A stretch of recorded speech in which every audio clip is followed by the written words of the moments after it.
Ladies and gentlemen, I'd like to introduce a young professional woman who's joining our Channel 38 family. She's a sex psychologist, and her name is Dr. Melanie Practice. Everyone, give it up for Dr. Mel. Hi, it's so nice to meet you. Oh, I'm nice to wonderful. meet you. How are you? And you? Oh. Well, I'd like to think I bring a little youth to the sex talk business. Oh, there's some youth. Finally, I've watched your show so much. Nice bosom you have there, by the way. Oh, well, thank you. I mean, that's something that I hope to accomplish on my new show, Loose Lips with Dr. Yeah, it's Mel. a new show. Now, in your new show, you're going to be accomplishing having nice bosoms. I want to be open. You know, there are people who talk about sex and sexuality, but I like to think I appeal to the younger demographic. You know, people. And what do you feel that you can bring to the knowledge of sexuality that Well, like you said, Steven Thomas Darrell hasn't already done? Well, Steven, I don't want to dispute your knowledge in this field, but I am a trained sex psychologist, which means that I have worked in the field for many years. So you've been in many trains? I don't understand. Well, I've traveled Sex around a lot. Well, I don't want to give everything away about the show. That's actually something I forgot to ask. Cliffhanger. What are we allowed to talk about on your show? Well, I mean, just so you know, the censors here are a little tricky. There's a lot of things you can and can't do around here, and can't urinate on anyone. I don't know what the deal is with that. Let's see. Well, there's probably ways to get around that. I mean, there are always. Well, there's always ways to get around urine. Waterfalls. Topics having to do with really everything. Callers are going to call in and we're going to cover their topics. So if anyone has questions, I'm going to be there to answer it. I know a lot, not everything, but a lot. What I don't understand is how much help do they really need? I mean, well, it's a basic in and out process, you know what I mean? Oh, there's so much more. There's so much more to it. Not so much really. I shouldn't say this. But I will. So anyway. I will. It's very important.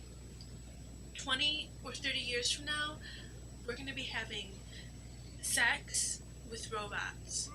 And if we don't learn what pleases us and what makes our bodies feel good and where our limits are, soft and hard limits are, we're going to be chopped to bits. I mean that literally. They're robots. They have sharp edges. And if we don't start learning now, you're saying in 20 or 30 years, by the time in the year 2000, after Steven Thomas Darrell has fucked every woman on the face of the earth. That's why they have to make the robots. But no, they're working on robots. Artificial intelligence is going to be a thing, and it's going to happen soon, and they're going to start constructing robots, and they're going to be hard and cold and want to fuck us. And we're going to want to fuck them because, censors, sex.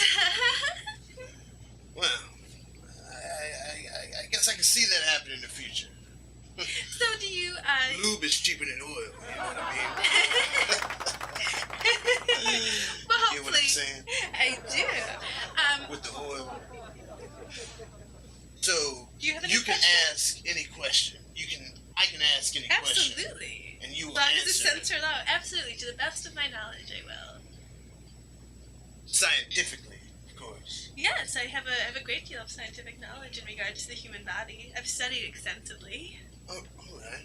Human body. Let's see, why do men have nipples? Oh, it's actually a really interesting question. We don't need them. That's true.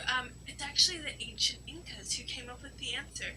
Not many people know this, but men have nipples to remind themselves that sometimes the moon is at different phases. Women have other ways of telling this, but men, it's just a reminder. The ancient Incas said, and it actually has shown to be true in many scientific studies. Really? Yes. Now is that it's a full moon when the nipples get hard? I don't understand. How does that work? It's more of a leftover genetic trait. It's a very genetic memory, you could say. A memory? A memory. Memories. That's Steven Thomas Darrell. I don't know. That's new cologne I might come out with. Who knows? Now, I've had sex with approximately 1,400 native Brazilian women. Mm-hmm. They've never been shaved. Why do they call it Brazilian wax? Oh, that's actually a very interesting question, and I just read an article by my very dear friend the other day about this subject. You know, we in the sex talk business, especially us younger generation. What, Dr. Ruth?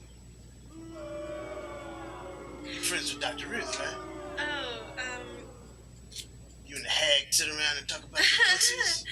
well, the thing is, Dr. Ruth was great in the 60s and 70s, but you know, this is the 80s now, and very there's a fresh younger decades. you know, this is a younger generation, and there's a couple of us, and we chat, but no, I don't. But you guys do the same thing, basically, right? Like, Well, in some ways, I mean, Dr. Ruth is well trained, and she's been doing this for a long time.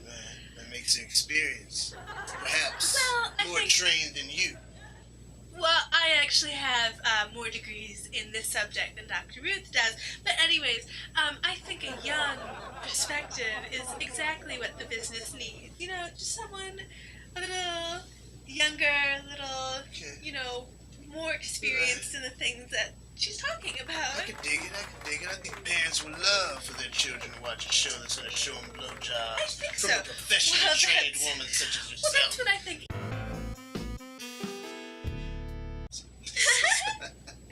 This is called flirting. Oh, dear. But I'm sure you'll teach that on your show. Absolutely. A little bit of foreplay, as Oh. they call it, right? That's a Oh, well, I scientific just term. actually read a study about the best way to flirt. Really? The best way to flirt is absolutely to grope people. They found this out. It's a little surprising. It goes against some conventional wisdom, but the best thing to do is if you like a girl, if you're a young man, I know we have young men in the audience today and young men watching, and if you're a young man in high school or maybe the beginning of college, and you really like a girl, you think she's Right. pretty and smart and funny, and you want her to know, they found, in the scientific study, they found that the best thing you can possibly do is go up and grab her. Grab her bottom, grab her bosom, grab her, anywhere. She'll like it, she'll understand. It's an animalistic thing. Well, hello, Juliet. I'm Romeo. Because I grabbed a ditty. we're flirting. And we'll Right. learn more about Exactly. flirting and fisting and Flirting. scat play. We'll learn more about fisting. Now, scat play. I feel like that's something not a lot of people know Okay. about, but they hear about and they want to know about it. And does that have something to do with the great Ella Fitzgerald? No, not that kind of scat. I'm a musician. Scat means shit. Oops, sorry, censors. Scat means poop.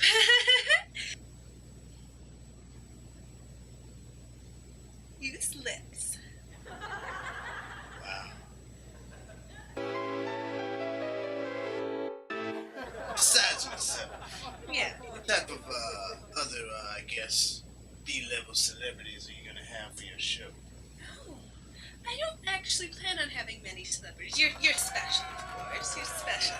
But I really want it to be focused on the real people. I think this culture of, you know, celebrity advice givers in the realm of sex is it's about ready to be done. This is the 1980s, and we're about real people having real sex really well. I think it is important for kids to see these things before they happen, because it's a tough world to live in Oh, it's tough. when you don't know what's going on, and I want to make it a Especially little when you don't know easier. where to put your penis. You like that word, penis? It's a good word. I also like the word cock, and I really like the word dick and prick, and I like one-eyed trouser snake especially, and I just love the word schlong. Schlong is the best word ever. You know, Steven Thomas Darrell hot over here talking about... Wait a minute. All right, we got Buckner and Garcia performing. Oh, lovely.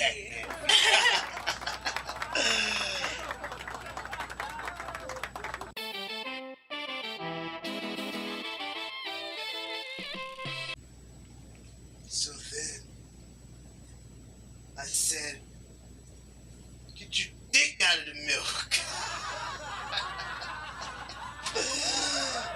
Oh, my God. Yeah, I really You're did say that. You're the most perverted person I've ever met.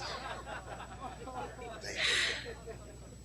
Ladies and gentlemen, I'd like to thank Mr. Pac-Man Fever over there for performing this little song. And next week, as always, my favorite guest, Geronimo Sexy. And don't forget to tune in next Thursday at 12 a.m. for Loose Lips with Dr. Mel. That's me. How loose are those lips? So keep telling me. So after you took your dick out of the mouth,